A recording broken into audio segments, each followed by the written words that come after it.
Who was Todd McClay? Well, I was born in Rotorua. At the time, my parents lived in Rotorua. My father was a teacher at Rotorua Primary School. He used to drive the school bus there in the old days where teachers were allowed to do everything. He drove the school bus, he fixed the swimming pool, and, was a really important part of the community. I suppose I really grew up in Taupo, studied in New Zealand, worked for a while before deciding to head overseas.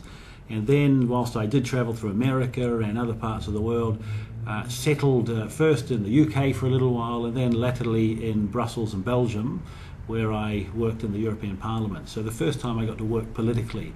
And to my knowledge, I was the only New Zealander at the time to have ever worked in one of the European institutions. And it was quite a fascinating time when Europe was going from a loose sort of configuration of about 8 or 9 countries, and they were going through that big growth phase of deciding whether the European Union should become wider, i.e. lots more members, or deeper, that they keep the number of countries involved that they had, and whether they should integrate much more. And they probably did a bit of a fudge. They did both. They became wider and deepened their cooperation in some areas. So I stayed there for many years, met my wife, who is also a New Zealander overseas, and we started and had a family of 4 children, and then one day decided that whilst life on the other side of the world was pretty good, we were both working hard. I had been appointed ambassador for the Cook Islands and Niue to the European Union, so the Cook Islands ambassador based in Europe, where my job was to get a lot of development assistance, support for them financially, trade negotiations, and to travel different parts of the world on their behalf and be involved in some of the development type meetings that much of the countries of the world hold. We decided that it was probably time to come home and let our kids grow up here. So we returned to New Zealand, having been away almost 20 years, and found ourselves in Rotorua, in part because we didn't want to live in a big city. Yeah. We've lived in a big cities overseas forever. And whilst Auckland's not really a big city by comparison to some of the other parts of the world, it's not a small town either, and we quite liked Rotorua. Yeah. So came here, and the idea was for me to keep travelling backwards and forwards to Europe for my work, a few weeks there, a few weeks here. And then when I looked at New Zealand, I thought, it's the best place in the world to raise children. There's nowhere else like New Zealand. Yes. Nowhere else at all. Lots of places are beautiful with nice people or with nice beaches, but nowhere else like New Zealand, except that I thought New Zealand was probably starting to become a bit too much like the rest of the world. So right. I decided I wanted to stand up and try and be counted, and use some of the experience I had gained overseas over many years and apply them here. So was selected to stand for Parliament. I stood for Parliament in a seat that had been held by the Labour Party for many years, yes. and won in 2008. You pretty much thrashed her. Well, no, look, I wouldn't say that. I think it was a number of things. There had been a bit of a boundary change. Certainly my yes. party, the National Party, was more popular in that election than probably previously. But what I did was went out and met a lot of people, so I did a lot of door knocking. My team and I probably knocked on about 10,000 doors that election. I would have done at least 6,000 myself, and virtually would be anywhere and everywhere, not to stand up and spout political messages about how I'm right and others are wrong, but to get to know people so they could see who it was. I always think that if you want somebody to vote for you, you should make every effort you can to meet them, to see them, to interact with them.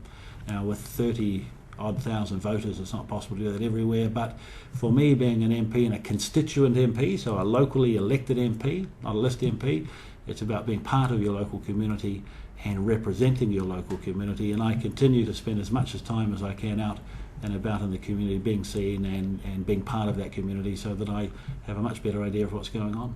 Fantastic. So what sort of principles would you say that you hold as a politician? Well, family values are very important to me. I've been challenging myself lately with some of the legislation that's going through Parliament, where we will have a conscience vote, yes. so I'll get to decide about what that means, family values. But I think deep down it's about, having a feeling, of what's right and what's wrong, and more often than not acting on what's right than what's wrong. So okay. My wife Nadine and I have 4 children. I view it as our responsibility and our job to raise them to be good people, to make sure that they're provided for, that they have good education, that they have good morals, and that they are capable of making decisions for themselves. Now, nobody ever gets everything right in life. That's why we're human. But for me, around family values, it's around the structure, the shape of the family. It's about what they stand for and the importance of communities. It strikes me, having been overseas for almost 20 years, I left a country where everybody knew each other, our neighbours congregated and socialised together. In rural areas, people knew each other very well and could rely upon each other, and these communities were very strong. And I'm not sure today, 20 years later, having decided to bring my children back to grow up as Kiwis, that the country that I now live in is the one that I left all that time ago. I'm not sure our communities are as strong as they used to be. It sometimes seems that if something's happening over the fence, people don't want to get involved because it's too difficult, or their lives are too complicated, or they're fearful. And that's a bit of a shame, because if a town is a community, then most of the problems we face, challenges in government to fix, the stuff the police have to do, can sometimes work themselves out. Yeah, because a town is meant to be an area where everyone has some sort of similarities, which makes that town. Yeah, that's right. So if I think about when we lived in Europe, so we would always talk to people around us, probably because we're Kiwis. Kiwis are pretty good at getting on. Yes. But in some of the places I remember living for years, I wouldn't know my neighbours. You'd say hello as you pass over the street and enter into no greater conversation than that. Heaven forbid, invite them over to your home for a drink. And it could be because it's so much busier there. It could be because there are so many more people and life's different. But I don't think that's better. And one of the reasons I wanted to be a member of Parliament for the Rotorua electorate was to try and see if we can get a bit of the community back in the area that we live in. Having said that, I don't want to sound too harsh. Over the last 4 years as a local MP, I'm astounded, I'm amazed at what people do in our community and how generous they are. A lot of my job is to support people like that, organisations, to encourage them, but to speak up about them, to tell others, so that we know we should be proud of them. Yeah, cool. So, with being in Parliament, have you got any future bills or any bills that you want to input, or anything that you want to strive for whilst you're in government? Yeah, look, a lot of it is around opportunity. New Zealand is a country of great opportunity, but we don't always see it. We're a bit tough on ourselves as Kiwis. This whole clean green image thing that I think is wonderful to be able to speak of, and compared to many countries of the world. I've said earlier, New Zealand's a fantastic country, but we're pretty tough on ourselves, and we're very fast to hit ourselves, with any stick that we can find. Compared to every other country I've been in, New Zealand is superb. The environment is wonderful, but we're very quick to put ourselves down and don't always have the opportunity to compare New Zealand to experiences elsewhere. So there's a lot of opportunity here. I'm not sure we realise it to the degree that we should. It concerns me that on one level that so many young New Zealanders go to Australia. I wonder whether they're choosing to go there not for more opportunity, but because they don't see the opportunity right here at home, and there is a lot here. We have rules and regulations and bureaucracy that often can get in the way of that. So, I'm not a big fan of bureaucracy. I said in my maiden speech, governments should do less, but what they do, they should do better. And I remember at the time people criticising, from the Labour Party criticising me for this every time we said there's another piece of legislation we're bringing. What that means is that the government should be there to create a framework, to create rules and conditions, to make things fair and equal. But they shouldn't be in every element of your life. They shouldn't be legislating for the sake of it. They should not be in my house telling me what I have to do and say and eat and drink every moment of every day. We've got some more work to do around that. So ultimately you're wanting to make a great environment where businesses and people can strive for their goals. Look, that's exactly right. The word sustainability comes up a lot. So for me, sustainability is to make sure that we have an environment, a country that we all are proud of and want to live in. But it also means that we need to have an economy that we can pay for the things that New Zealanders deserve and they demand, and enough opportunity so that there are jobs for my kids as they grow up, so they can choose to stay here. Sustainability is about balance. Balancing a wonderful, rich environment, with the opportunity that we need from business and industry to keep improving ourselves. And that's a big challenge. It's been a big challenge for every government, with the exception of a few, every party. I think it's a worthwhile challenge to meet head on. Yeah, and as we can see here, we're sitting at number 4 on the Economic Index for 2012, and the Heritage Foundation have also said that our government spending is actually looking quite well when we get into the details of this website. Yeah. So you're doing a good job over the last few look, years. it's been a challenging 3 or 4 years for the whole world. I think we're punching above our weight. We're much more fortunate than many other countries. We're unfortunate in part because we as a government have made some pretty tough decisions around spending. We haven't gone as far as some would want in reducing spending, but we've said, my view of this is that New Zealand went into a recession before any other country in the world, any other developed country. But when the global financial crisis hit, it hit us extremely hard. But at that time, somebody was going to have to borrow. It was either going to be the government or New Zealanders.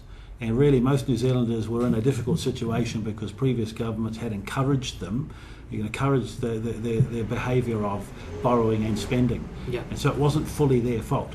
And therefore I'm comfortable with what we've done as a government in the borrowing, at the same time as making some pretty important changes to the economy and the involvement of government. So governments only get to spend money because they tax people. And you only get to tax those that go out and work and earn a living.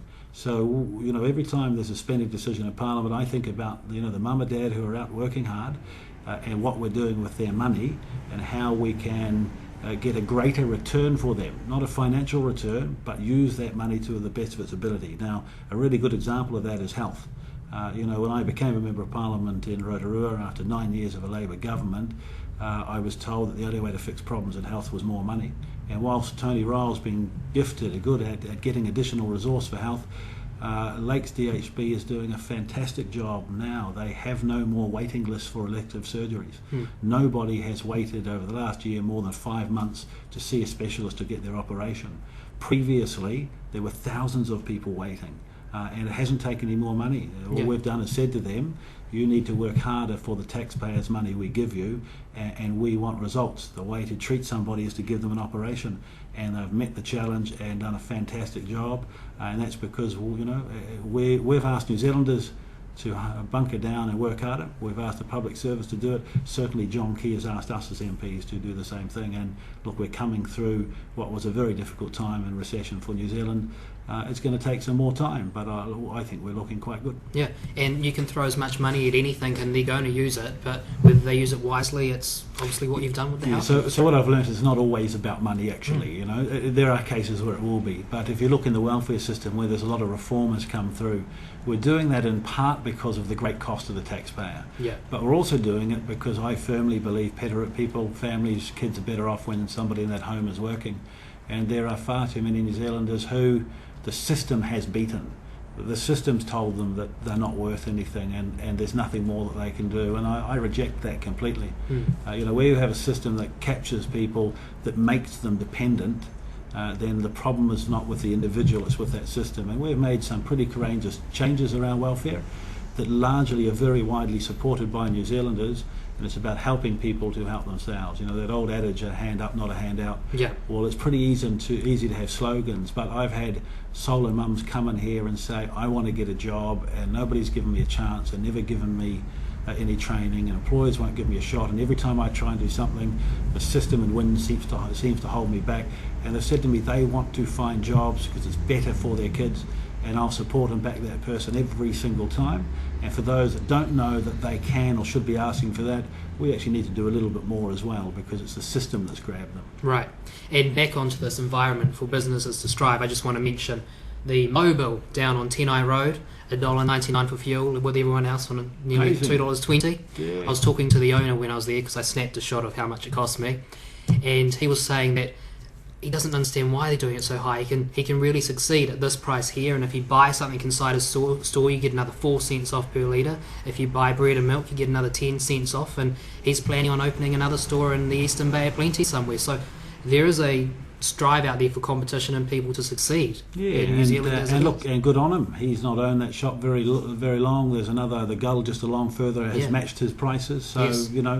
I firmly believe that we should create an environment where individual New Zealanders, business people, small and large, can get on about their lives. So at the end of the day, competition is a pretty good thing. Yes, it doesn't is. work completely. You do need rules and regulations around this. You do need frameworks, but people are intelligent. They work out where they get the best service, where they want to buy and spend their money, and we need to find ways to encourage that. Yeah, and it's absolutely great.